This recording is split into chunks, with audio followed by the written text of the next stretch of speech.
રાજ્યમાં અકસ્માતનો સિલસિલો યથાવત છે। વડોદરા એક્સપ્રેસ વે પર અકસ્માત અજાણ્યા વાહન અને ટેન્કર વચ્ચે થયો હતો, જ્યાં એકનું મોત થયું છે। અમદાવાદથી વડોદરા આવતા ટોલટેક્સ નજીક અકસ્માત થયો। ટેન્કરના કેબિનમાં ડ્રાઈવર ફસાયો હતો। ઘટનાની જાણ થતાં ફાયર વિભાગે ભારે જહેમત ઉઠાવી રેસ્ક્યુ હાથ ધર્યું। જો કે રેસ્ક્યુ કરેલા ડ્રાઈવરનું મોત થયું છે। અજાણ્યો વાહન ચાલક ટક્કર મારી ફરાર થઈ ગયો હતો।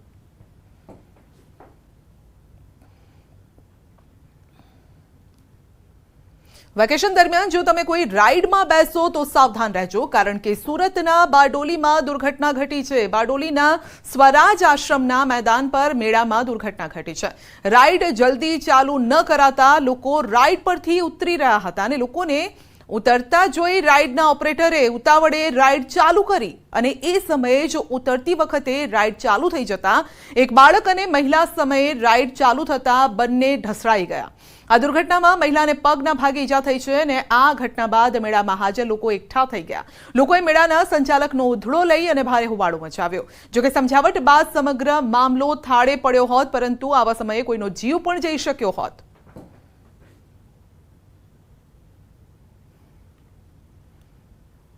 ગુનાખોરી ડામવા સુરત પોલીસનો નવતર પ્રયાસ છે। પોલીસ પરેડ ગ્રાઉન્ડ પર આરોપીઓને કર્યા છે ભેગા।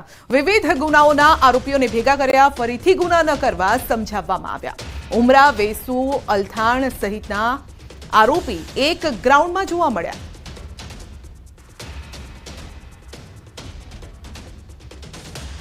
ગુનેગારો, શરીર સંબંધી ચોરી, લૂંટફાટ, ઘરફોડ ચોરોને ગુનેગારોને સુરત શહેર પોલીસ પરેડ ગ્રાઉન્ડ ખાતે બોલાવવામાં આવેલા।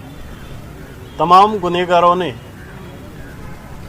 બીજી વાર ગુનાઓ ન કરે તે માટે એમને સમજાવવામાં આવ્યા અને જો બીજી વાર જો ગુના કરશે તો કાયદેસર સખત કાર્યવાહી કરવામાં આવશે। અમદાવાદમાં ઓરડા દ્વારા 10 જેટલા બ્રિજો બનાવવાની શરૂઆત કરાઈ છે, જેથી જંકશન ઉપર ટ્રાફિકની સમસ્યા હળવી કરી શકાય। શહેરના એસપી રિંગ રોડ પર મોટા અને હેવી વ્હીકલ પસાર થવા પર પ્રતિબંધ લગાવવામાં આવ્યો છે, ત્યારે અમદાવાદના બોપલ, ઘુમા, સિંધુ ભવન અને શીલજ જંકશન પર ઓવરબ્રિજ બનાવવામાં આવશે। આ વખતે પ્રથમવાર ભારે વાહનોના ભારથી રોડ તૂટે નહીં તે માટે સર્વિસ રોડની પેટર્ન બદલી સર્વિસ રોડ આરસીસીના બનાવવામાં આવશે। એસપી રિંગ રોડ પરથી ટ્રાફિકને સર્વિસ રોડ પર ડાયવર્ટ કરવાનો હોવાથી આરસીસીના રોડ બનાવાશે।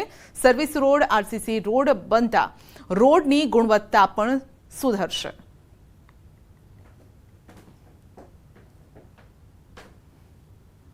શહેરમાં વિવિધ ક્ષેત્રો ઉપર બ્રિજ તૈયાર કરવામાં આવી રહ્યા છે, જેથી કરીને ટ્રાફિકનું ભારણ હળકું થાય।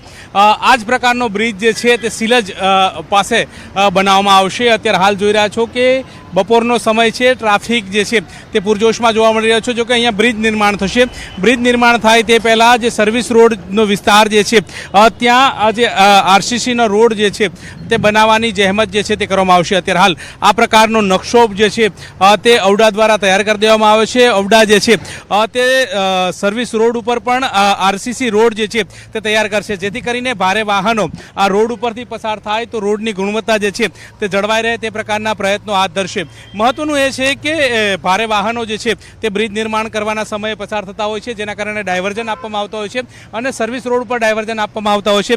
ભારે વાહનોના પગલે રોડ જે છે તે વારંવાર ડેમેજ થતા હોય છે, ત્યારે આ પ્રકારના ડેમેજ રોડ ન થાય તે માટે આરસીસી રોડ જે છે તે તૈયાર થશે અને ટ્રાફિકનું ભારણ હલકું થાય તે માટે બ્રિજ નિર્માણ કરવામાં પણ આવશે। કેમેરા પર્સન શ્રેણિક મહેતા સાથે ગૌતમ શ્રીમાળી, ન્યૂઝ 18 ગુજરાતી, અમદાવાદ।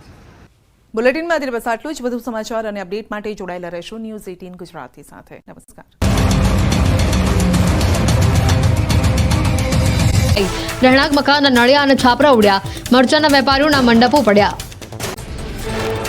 જામનગર જિલ્લાના ધ્રોલ અને જોડિયા પંથકમાં જામ્યો વરસાદી માહોલ। લતીપર, જસાપર સહિતના ગ્રામ્ય વિસ્તારોમાં વરસાદ, પવનમાં શેડના પતરા ઉડ્યા। વરસાદના કારણે ઉનાળુ પાકમાં નુકસાનીની ભીતિ। મહેસાણાના સતલાસણા પંથકના વાતાવરણમાં પલટો, વાવાઝોડા સાથે વરસાદ જામ્યો। કાળઝાળ ગરમીમાં આંશિક રાહત મળી, વાતાવરણ ઠંડુગાર થયું। અંબાજી દાદા પંથકમાં સતત ત્રીજા દિવસે વરસાદી માહોલ છવાયો। ત્રીજા દિવસે ફરી ધીમે ધારે વરસાદની શરૂઆત થઈ। ગાજવીજ સાથે કમોસમી વરસાદ પડ્યો। વરસાદના કારણે ખેડૂતોમાં ચિંતાના વાદળો।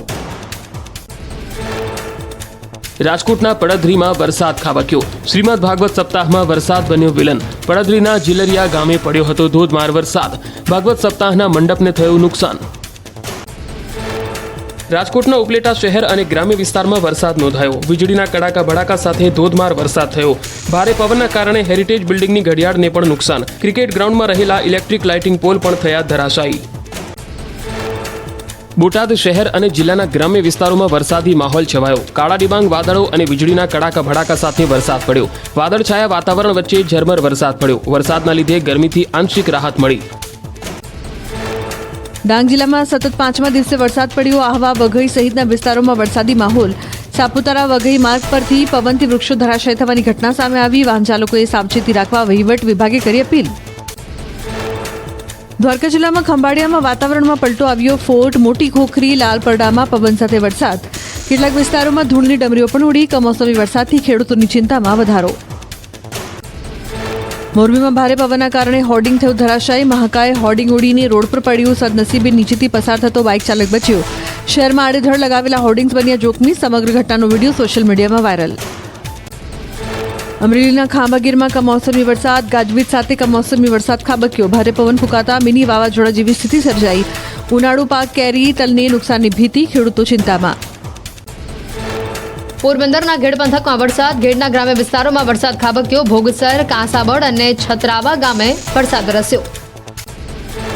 તમિલનાડુમાં છેલ્લા કેટલાક દિવસથી સતત વરસાદી માહોલ. નાગપટ્ટિનમના અનેક વિસ્તારોમાં વરસાદના કારણે રસ્તા પાણીમાં ગરકાવ થયા. તેજ પવન સાથે ખાબકેલા વરસાદથી ખેતીને નુકસાન થયું. સુરેન્દ્રનગરમાં મિની વાવાઝોડાથી તારાજીના દ્રશ્યો સર્જાયા. તલ, ઉનાળુ, બાજરી, ઘાસચારો, શાકભાજી સહિતના પાકોમાં નુકસાન વેઠવાનો વારો આવ્યો. નુકસાની અંગે સર્વે કરી ખેડૂતોને વળતર ચૂકવવાની માંગ. સુરેન્દ્રનગર જિલ્લામાં 3 દિવસથી ભારે પવનની સાથે વરસાદથી તાપ પર ઘાત. ઉનાળુ પાક અને બાગાયતી પાકમાં મોટા પ્રમાણમાં નુકસાન. તલ, બાજરી, ઘાસચારો તેમજ શાકભાજી સહિતના પાકમાં નુકસાનથી ખેડૂતોની સરકાર પાસે સહાયની માંગ. જામકંડોળામાં પવન સાથે વરસાદથી નુકસાન થયું. કાનાવડાળા ગામે નુકસાનીના દ્રશ્યો સામે આવ્યા. કાચા મકાનોના પતરા ઉડ્યા. અનેક વૃક્ષો ધરાશાયી થવાની પણ ઘટના આવી સામે.